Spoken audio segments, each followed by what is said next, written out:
Magandang umaga po sa ating lahat ng mga ka-farmers, mga ka-viewers. So sa umagang ito, umpisa na po namin ang paghakot palabas sa mga harvest nating mga talong at ampalaya.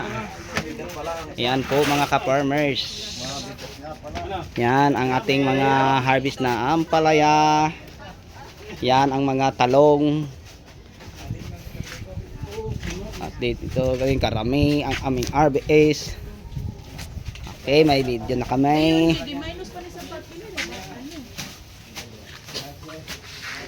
Yan po.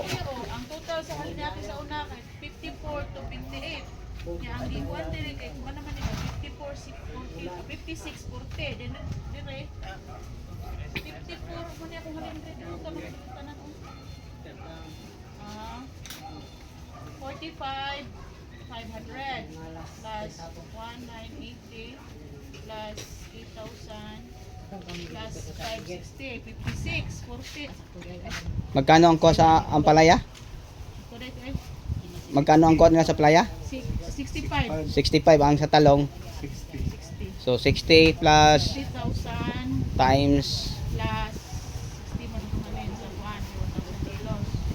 Tapos 60 po ang farm gate no sa kumuha ng ampalaya at kayong semi ay 65. So napakataas po ng mga ka-farmers. 64 Ang presyo pa ngayon sa mga gulay nating harvest. Ito po ang ating class A yung nakabandol. Ayan yung mga baluktot. Ito po ang ating semi.